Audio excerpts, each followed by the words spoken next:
A continuación vamos a mostrar brevemente cómo procesar la información obtenida de la medición de la velocidad en una corriente turbulenta por medio de un sensor adecuado, empleando la teoría estadística clásica.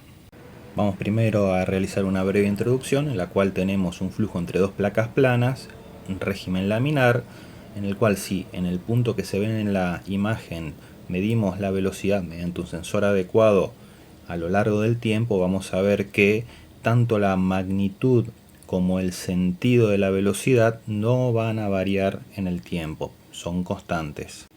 Si ahora entre las dos placas planas tenemos un flujo en régimen turbulento, cuando medimos la velocidad otra vez en un punto cualquiera, como se ve en la imagen, la distribución de velocidades va a ser la que se ve en la imagen. Aquí vemos que tenemos al menos dos componentes U y V que fluctúan aleatoriamente a lo largo del tiempo. Entonces, por simple inspección podemos ver que las características de la velocidad en uno y otro caso son radicalmente diferentes, por lo tanto el tratamiento que hay que darle a las mediciones en flujos turbulentos deben ser aquellos que nos permitan extraer y procesar la información de manera tal de poder caracterizar ese flujo mediante una serie de parámetros que puedan luego ser empleados en la resolución de problemas de ingeniería, de física, etc. Entonces, el análisis que vamos a emplear a continuación para caracterizar flujos turbulentos está basado en métodos estadísticos. El primer grupo son las estadísticas basadas en la amplitud de la señal. Dentro de ese grupo, al procesar la información obtenida, podemos encontrar el valor medio de la velocidad, la varianza y el desvío estándar que nos permite definir los extremos del intervalo de confianza, la media del producto de fluctuaciones para la autocorrelación o las componentes del tensor de tensiones de Reynolds y otros parámetros como skewness y kurtosis que no vamos a mostrar en este ETP. Luego siguen las estadísticas basadas en el tiempo. Aquí tenemos la autocorrelación y la correlación cruzada que nos van a permitir obtener las escalas temporales y espaciales de la turbulencia. Y finalmente las estadísticas basadas en la frecuencia, donde se van a hacer análisis en tiempo-frecuencia.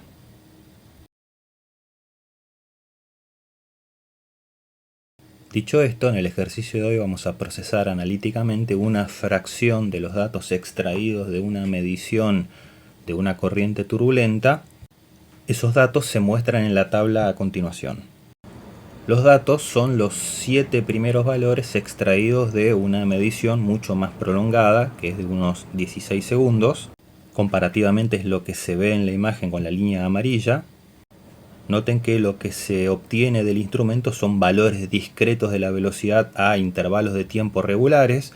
Esos 7 primeros valores, cuando los graficamos, son los que se ven en la imagen, en la que el intervalo total del problema que vamos a resolver ahora es el que se ve en ya casi un punto en el diagrama completo de las fluctuaciones. Volviendo a la idea de los valores discretos, como el instrumento captura información a intervalos regulares en forma discreta, nosotros vamos a tener una función discreta de la velocidad, por lo tanto vamos a emplear funciones estadísticas para valores discretos. Lo primero que hacemos es descomponer esa velocidad instantánea como la suma de una velocidad media temporal y una componente fluctuante turbulenta. Nuevamente traemos a la vista la tablita con los datos de las componentes de las velocidades instantáneas. A la velocidad media la definimos como el promedio de los valores discretos para cada componente, y la velocidad media, teniendo en cuenta esto, en la dirección longitudinal es igual a 4,9 metros por segundo, y la velocidad media transversal, la otra componente, es menos 0,024 metros por segundo. Una vez calculados los valores medios de la velocidad para cada componente relevada, podemos encontrar la magnitud de las fluctuaciones para cada instante de tiempo. Esas magnitudes las podemos encontrar como la diferencia entre el valor de la velocidad instantánea menos la velocidad media, siempre para cada dirección relevada. Entonces, como dijimos, esta cuenta se hace para cada instante de tiempo de nuestro archivo de velocidades. Tenemos que para t igual 0 segundos U' es igual a U menos U media, que es 4,6 metros por segundo, es la velocidad instantánea, menos 4,904, etcétera, que es la velocidad media, con lo cual U' en la dirección longitudinal para t igual 0 es igual a menos 0,30435 metros por segundo. Lo mismo se hace para B'. Al hacer la diferencia tenemos que B' para t igual 0 es igual a menos 0,25466. Si bien en este ejercicio el análisis lo vamos a hacer para la cantidad de valores que tenemos en la tabla, si bien en este ejercicio vamos a trabajar solamente con los valores que se ven en la tabla, cuando en la práctica trabajen con archivos que puedan tener 4, 8, 16.000 o más valores, ya resulta necesario emplear o planillas de cálculo o MATLAB o rutinas que ustedes programen para el procesamiento de estas señales usando las funciones que vamos a seguir mencionando a continuación. Siguiendo con la lista de estadísticas basadas en amplitudes, vamos a encontrar ahora la magnitud de la varianza y el desvío estándar. Como mencionamos, el desvío estándar nos da una medida de la dispersión de la señal, en este caso la velocidad, en torno al valor medio. La expresión para valores discretos para el desvío estándar, por ejemplo, es la raíz cuadrada de la varianza, que es igual a 1 sobre n menos 1 por la suma de igual 1 a n de el producto de las fluctuaciones al cuadrado, donde n es el número total de muestras de velocidad obtenidas por el sensor. En nuestro ejercicio vamos a calcular la varianza y el desvío estándar para los valores de nuestra tabla. Al emplear estas expresiones para valores discretos, podemos calcular la varianza y el desvío estándar como un sexto, esto es 1 dividido n-1, donde n es la cantidad de nuestra población, de nuestra muestra, esto es 7, por la suma del cuadrado de las fluctuaciones que calculamos recientemente. De acá podemos obtener el valor de la varianza para las dos componentes y el desvío estándar también para las dos componentes. En la dirección longitudinal es 0,1717 metros por segundo y en la dirección transversal 0,4147 metros por segundo. Aquí conviene mencionar que como nuestra muestra es muy pequeña en relación a la población total obtenida, la magnitud del desvío estándar en las dos direcciones es una magnitud meramente representativa y se muestra como un valor solamente para hacer los cálculos. Para tener un valor razonablemente preciso para el desvío estándar conviene hacer el análisis con una muestra lo más grande posible.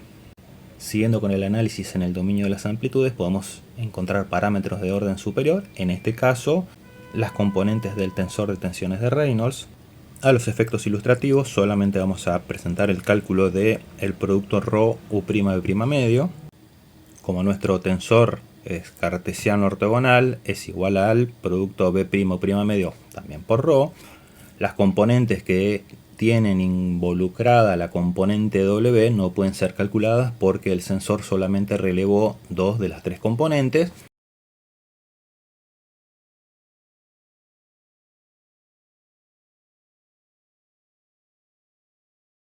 Repitiendo este análisis se pueden ir obteniendo cada una de las componentes del tensor de tensiones. A continuación pasamos a las estadísticas basadas en el tiempo. El parámetro que vamos a evaluar acá es la autocorrelación, que para valores discretos se define como se ve en la imagen. En esta expresión lo que se evalúa es la media del producto de las fluctuaciones para dos instantes de tiempo separados un tiempo igual a P delta T. Entonces, si por ejemplo queremos calcular la autocorrelación para la señal comparada con un desfase de tiempo igual 0, P vale 0 y el valor de la autocorrelación para T igual 0 es igual a n dividido n-1 por 1 sobre n por la suma de n igual 0 n de U' en T por U' también en T. Para P igual 1, bueno, la expresión es la que vemos. Y en la sumatoria tenemos el producto de U' de T por U' corrido T más delta T. Y así se va calculando la autocorrelación para n-1 instantes de tiempo. En la siguiente tabla se muestran qué valores de cada columna para U', para cada delta t, intervienen en el cálculo del promedio que se va a usar para el cálculo de la autocorrelación. Por ejemplo, si extraemos de esa tabla solamente los valores de U' de t y U' en t más delta t, podemos calcular para p igual 1, esto es en delta t, el valor de la autocorrelación, como se ve en la siguiente expresión.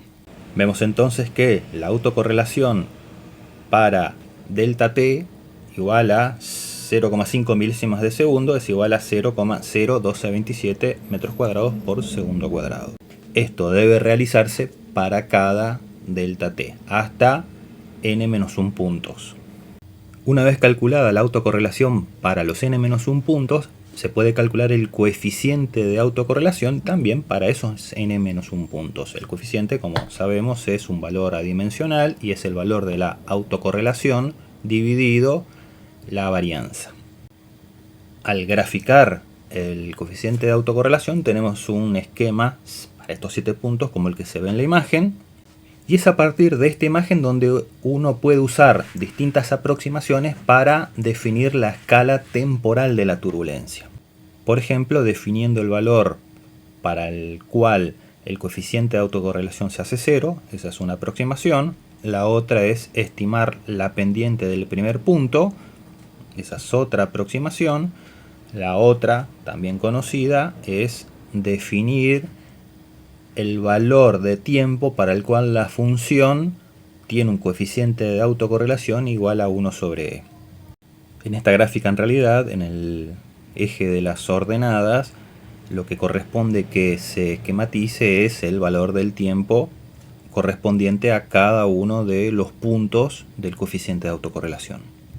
Una vez obtenida la escala temporal de la turbulencia, podemos emplear la hipótesis de Taylor de flujo congelado para encontrar la escala espacial de la turbulencia y todo aquel análisis que nos permita seguir caracterizando adecuadamente nuestro flujo turbulento. Recordamos una vez más que para procesar archivos de señales con muchos puntos ya se vuelve necesario el uso de planillas de cálculo o el uso de programas que hagan el trabajo por uno, como MATLAB, Octave o similares. Esto queda a criterio de cada uno a la hora de resolver el TP.